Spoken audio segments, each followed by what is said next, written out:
Welcome to SportsBeat KC, the Kansas City Star Sports podcast presented by Underdog. I'm Blair Kirchhoff. On today's show, Star columnist Sam McDowell joins me to discuss what happened in the Missouri legislature last week. The stadium vote, which will provide funding for up to half the cost of a new or renovated stadium, passed. And now it's up to the Royals and Chiefs to decide what to do next. We talk about the options and what's happening with the offer from Kansas. After a break, Sam and I discuss what's going on with the Royals, who take a 6-game losing streak into this week's road trip. Okay, let's get started. The Missouri House closed its special session last week with votes to finance stadiums for the Chiefs and the Royals. So I guess, Sam, that means the ball is in the court of the Kansas City professional sports teams. We're all waiting to see what they want to do.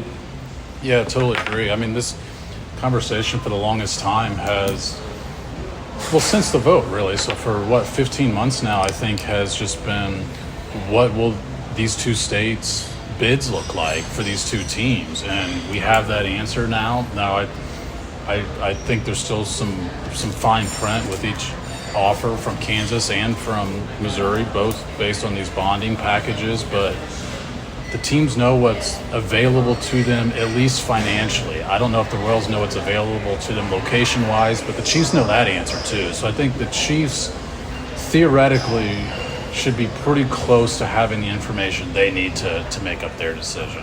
And that's what we're really looking for now, is more information from the teams, because even though we've several sites have been identified for the Royals, especially for the Royals, up to a half dozen or more, we still don't know what location they prefer.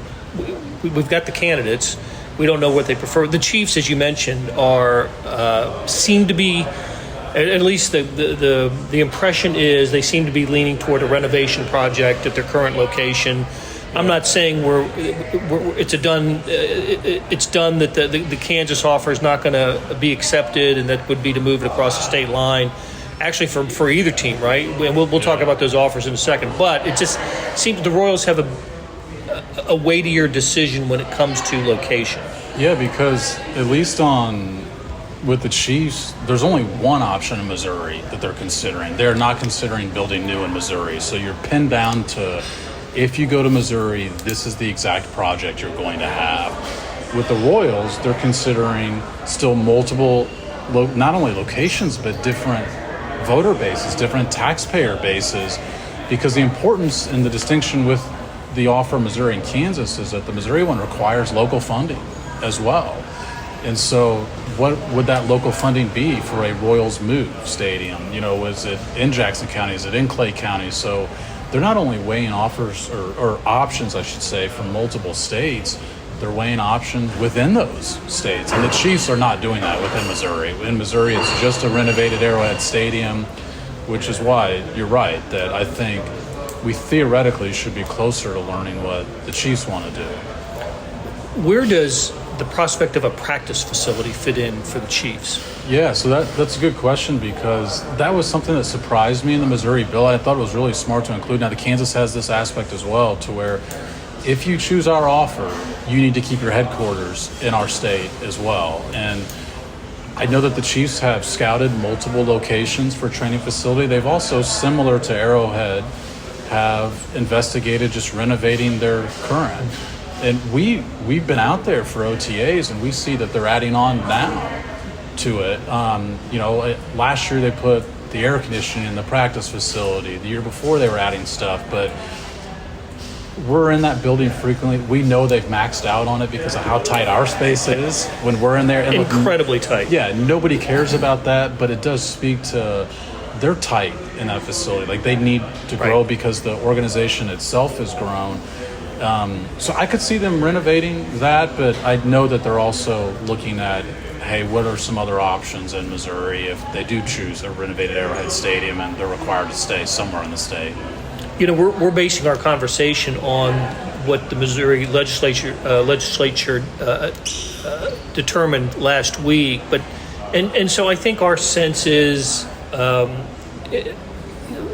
looks like the teams will try to find a way to stay in Missouri, but that's maybe only because the Kansas offer has a deadline approaching, and by the end of June, maybe we're talking about a greater possibility of them moving to Kansas, if for no other reason, the Kansas is a better financial offer.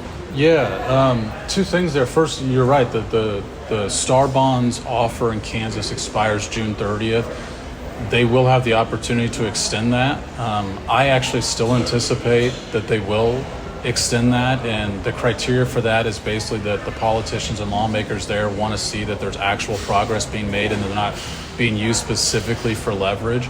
I think that both teams have had enough conversations with higher ups in Kansas to where I think it's foreseeable that we'll be talking about that being extended. Not for a year, but whether it's for several months, whether it's for half a year, something of that sort, I think we'll see that deadline extended, in which case I don't know that we're talking about these two teams having made a decision within the next 2 weeks. The second part, and they could, but I don't think we should consider that a given. The second thing I think is what these teams are weighing now, which you mentioned that there's a better offer in Kansas. On paper, that is just definitively true. You can get up to like 70% of your project paid for by the Star Bonds in Kansas. Missouri's offering up to half. I've talked to enough financial people that I have serious doubts about whether or not you could sell the bonds to fund 2/3 of a project in Kansas. And so I think that they're more similar in reality than they appear on paper anyway. Okay.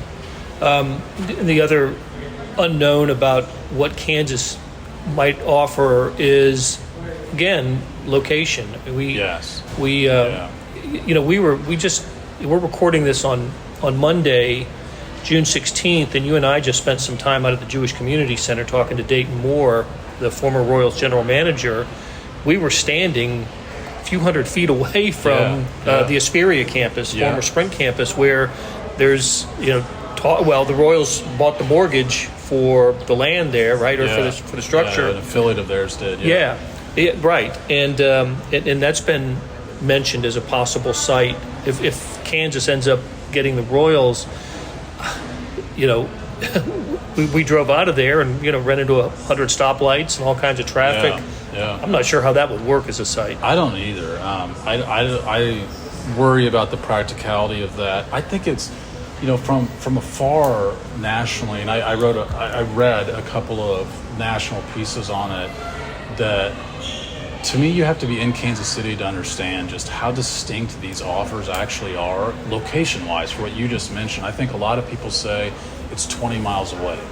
Factually true, but the Royals wanted to be downtown, and downtown and the site that you're talking about, the Spirit campus, are so drastically different to me.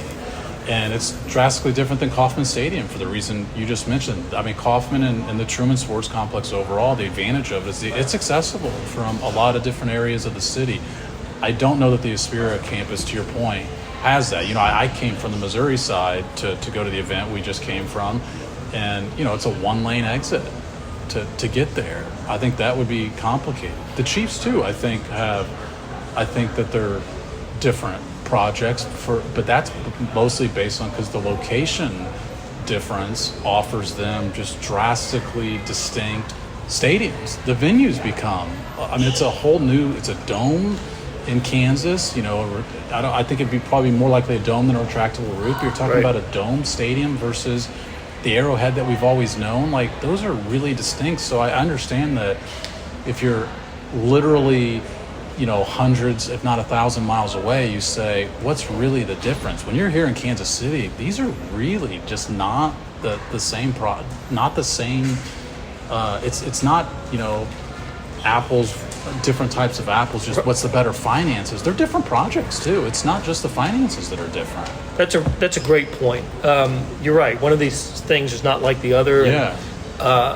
And as you were mentioning, the egress for traffic, and I'm thinking, when you go to Truman Sports Complex, you can exit, on 70, you exit at the, you get on George Brett Boulevard, where the Adams Mark used to be. or you come up 435, and there's a couple places you can exit coming up 435. If a baseball stadium was in Overland Park at 119th and was that Knoll area, somewhere in there, there is one exit off of 435, a one-lane exit off of 435, and that's the only way to get there from a majority of the population. Anywhere in Missouri. Yes, anywhere in Missouri, and anywhere north of 435, really. Yeah, you're right. So that you would have to have all kinds of road construction, reconstruction around that exit and making it easy. And it is, you're absolutely right. That's the height of suburbia right there. Yeah. You know, with the mall across the street and the Menorah Hospital on the south side of 119th Street. Yeah. I can see all kinds of crowding. I think you're hitting at the pros and cons that they're weighing too. Like the height of suburbia, I think they probably view as a pro. I mean, we joke all the time about what's around the Truman Sports Complex. I know they're putting in the pickleball renovation at a portion of the old Adams Mart that I think it's this month if it's not today. That's right, yeah. It's not even today. Right, it's sometime this week, I believe, that's opening. But we always joke, hey, you've got the Taco Bell over there. Right. Well, there's certainly more around that area over off Knoll, for sure. I'm sure that's an attraction. I'm also confident that they're assessing the ingress and egress as a con to how do we fix that if that's their choice as well. Yeah. It's and just the idea of stadium lights going there. Yeah. I bet neighbors from several blocks away might have something. See, I think that's a really good point for this reason. When I look at downtown baseball and the vote failing last April, first of all, and I wrote this last week, I don't think that the voters rejected the idea of downtown baseball. I think they said, come to us with a better plan if you want to have downtown baseball. But I could see the team having some scars from that vote and saying Kansas City doesn't have the appetite for downtown baseball that we thought they did. But to me, when you really assess that, if you're going to move downtown, the number one overwhelming demographic you have to get are people that are downtown. You've got to get, if you're putting it in their area, you've got to get their support, and they didn't.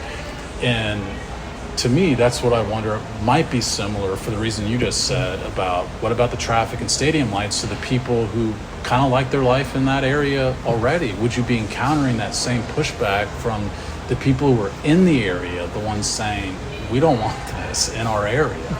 Well, yeah, might the Royals get a little NIMBY treatment, not in my backyard. Yeah. So, hey, one thing we know that I think this has happened since the last time we talked about the stadium was the Chiefs have come up with a figure for the cost of their renovation. Yeah. So last week, these two teams were basically put on the stand in front of one of the special committees asking their lobbyists, is who each team sent, to ask questions about it. And one of the Chiefs lobbyists had said that the renovation plan would be about $1.15 billion, which is increased number from the figure that they proposed ahead of the vote was $800 million, and they'd be contributing about 300. The Hunt family would be contributing 300 of 800 million. We still didn't have the gap on that 500 million. I think the hope was to get the state involved, but they didn't have it secured the way that they do now. But now, it's up to half of whatever number it would be. I have been told by some sourcing that number is not necessarily just the renovation of Arrowhead Stadium. That, I don't know whether that means that it would also include, the construction of some surrounding stuff. And look, I've been told don't expect power and light at Arrowhead, but last time ahead of the vote, they said don't expect anything else. I think they've moved off of that slightly. Like I said, it's not, someone had told me, we're not building a whole town around Arrowhead Stadium, but I do think that they would do something. So I don't know whether that includes that cost or whether it also includes the renovated. You asked about the training facility that we'd talk about, but certainly if they are going to put something in front of the voters in Jackson County, they would need to clear that up. Why 1.15 billion now instead of 800 million? Well, another thing that needs to be understood is one thing we learned from the vote, the defeated vote last April, 15 months ago, was the Royals and the Chiefs were not going to go together to the ballot as they did then. So could there be two votes? Yeah, One for each team? Yeah, and to me that's one of the more fascinating pieces to me of the whole thing, because I, as you know, and I think we're alike in this, I am intrigued by the strategy of all this as much as the actual preference is just okay. But there's, even if you decide you want to stay, there's some strategy involved in it, because you had a vote that was turned down. I think the teams should have separate conclusions for why their project was turned down, that the Chiefs would need to come forth with better renovation plans than they had. I think the way I phrased it in my column is you need to renovate your renovations. The Royals, I think, need to just provide better details to the voters than they did last time. And part of the rest of the gap is the strategy of when would you ask the voters for something. You obviously want it to be more of a standalone issue, which I think November could offer you. But if you're the Royals, and I think you were lacking details, you've got to give yourself a runway to provide those details that you didn't last time. And I don't know if I've been clear enough on this. I don't think the Royals' lack of details was an intentionality thing. I think it was they decided late on their site, and they just literally couldn't provide them in time. They didn't have them in time. And they'd already switched sites, right? They'd gone from East Village to Crossroads. Yeah, I mean, they were deciding between North Kansas City and East Village, and then suddenly it was the Crossroads. And they didn't give themselves a large enough runway to provide those details. So I think that should be part of their strategy, is there needs to be a long enough runway to do it. So I think next April would make sense for both teams. But then if you're looking at next April, for the Chiefs are out of season, I think you could get a boost maybe for being in season when the team's playing, potentially playing well. And the other thing is, even if they're separate, do you want to go on at the same time? Do you want to ask voters twice to approve two different taxes? And my thought there is, if the Royals end up asking for more than the Chiefs, because the Royals are building a new stadium, we're talking about Chiefs renovation, would that affect the voters' thinking? Yeah, well, and I think it's possible they would both ask for more, because from my understanding, the Jackson County Charter does not allow a 16th tax, whatever denomination. There's no 3/16 allowed on there, which would be half of what they asked for last time. And so I don't think they'd ask for less. I don't think they're suddenly going to ask for an eighth. I think they're more likely to go up and ask for a quarter. And then, you can't have this campaign and say no new taxes. That would be an increase on what people are already paying. I think if that goes into putting them both on the ballot at the same time. If you've got to approve two things, I could see voters picking their favorite. And I don't know if that'd be a large percentage, but it might be enough of a percentage to make a difference to say, I'll support one, but I don't know if I want to stomach paying more than I currently pay and vote for two of them. In a different way, that's what happened in 2006 when voters were asked to vote 100%. For renovations to the Truman Sports Complex and the rolling roof. And I think that was strategic. I've talked to some people who were around then that were not. I know you had mentioned this, and I think it's completely accurate, that Lamar Hunt was crushed when that rolling roof did not pass, that he'd anticipated it. But I've talked to some people who are more in the everyday politics of that stuff that say it's not a bad idea to give people a chance to vote no, while also getting past what you really want to get past. And that again goes back to, do these teams want to be on the ballot at the same time, even if they are separate questions? And we'll leave on this thought, or at least this segment on this thought. There's a time element involved here. The lease expires in early 2031. The Royals have vowed not to be playing in Kauffman Stadium past the 2030 baseball season. Yeah. It takes a good 4 or 5 years to get a new ballpark built. Yeah, and that's when you start construction. Even when you get past, it's not like you've got shovels in the ground the next day. And so I've said this multiple times, but I never understood Frank White, the Jackson County executive's complaint that the teams were coming too early. Like, when in your life do you get punished for doing your work early? So I never understood that pushback from him. Now, obviously, a lot of his other issues with the voters sided with him, and I think some of them maybe should have been taken more seriously, but the timeline never made sense to me. Like, I always thought that the teams coming early was like a good thing, and it should have been treated as such. But you're right that I mean, if the Royals are insistent that they're not going to be playing at Kauffman Stadium, and you just count backwards, it's through the 2030 season, and you count backwards 4 seasons, and you've got to start construction, by the end of 26 probably, and that's rapidly approaching when you talk about potentially put something on the ballot in April of 26.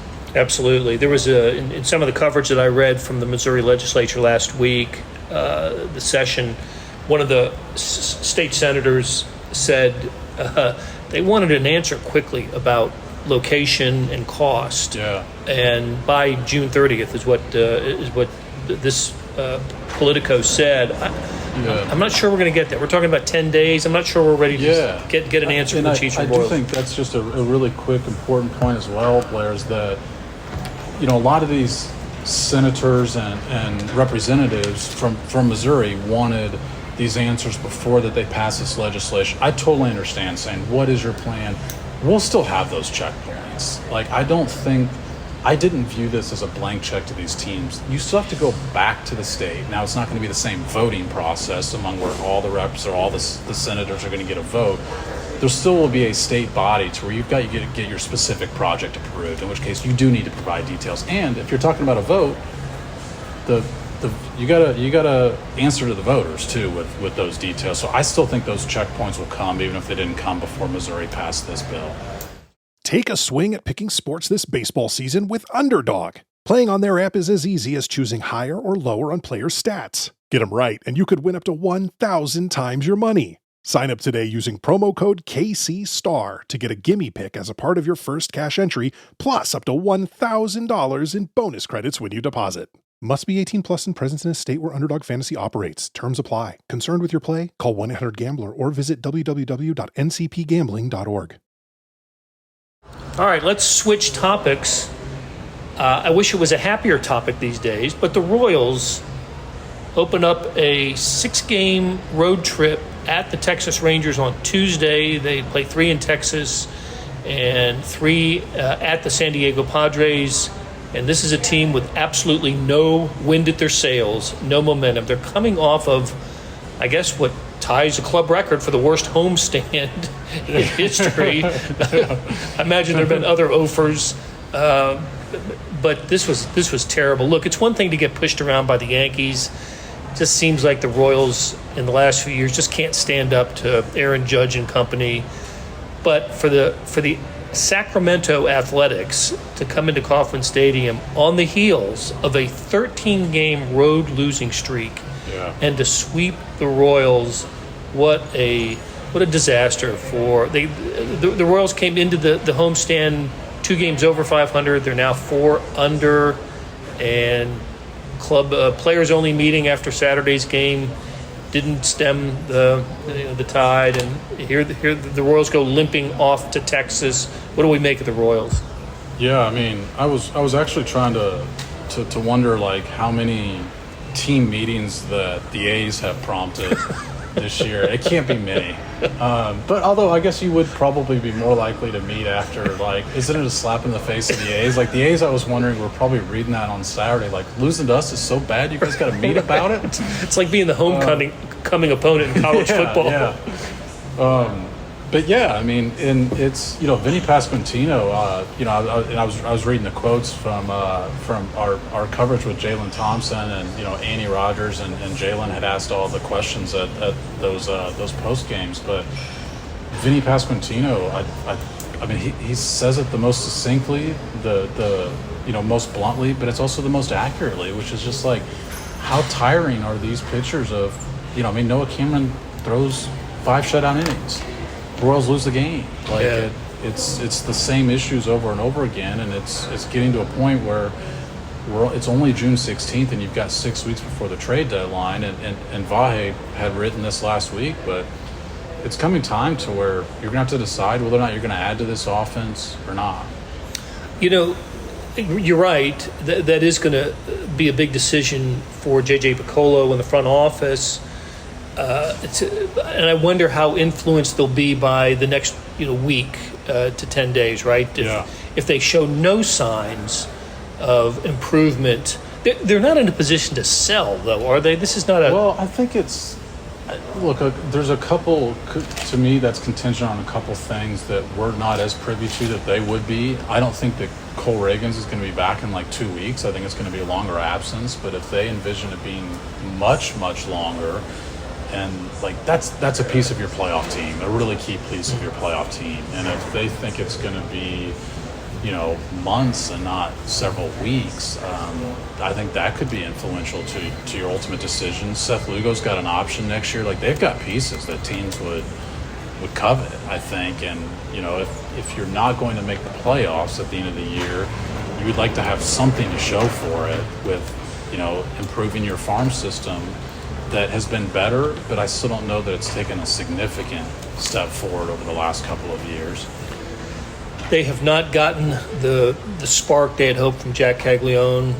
Not gonna blame Jack for this, but listen, he's heading into the road trip that starts on Tuesday. He's hitting .213, 484 OPS. He's got 2 doubles, I think, among his 10 hits.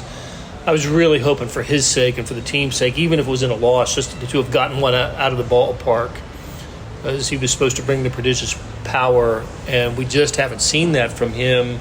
Doesn't that tell us just how different it is from AA/AAA to the majors? Yeah, and it's also in the ways that I think are foreseeable, and the ways that I think made the Royals, patient with trying to bring him up and trying to give him as much seasoning as possible. And, I wrote this the day they called him up, that he swings a lot.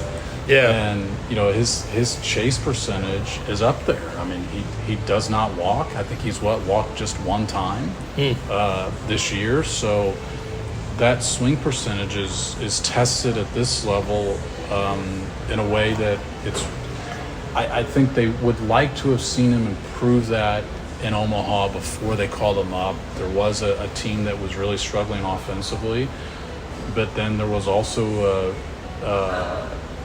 I think a question with them is the stuff in AAA good enough to really test that? Because he was hitting. So I can understand both sides, like the need to have him up, but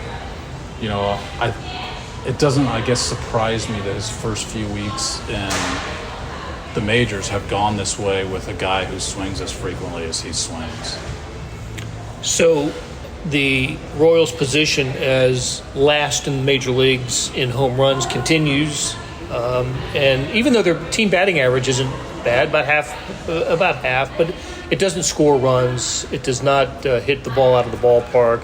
Starting pitching still among the top 5 or 6 when it comes to ERA and runs allowed. So it must just they won't. Nobody of course will say it publicly, but such a burden to this pitching staff to have the performances that they've delivered this year and to have very little to show for it.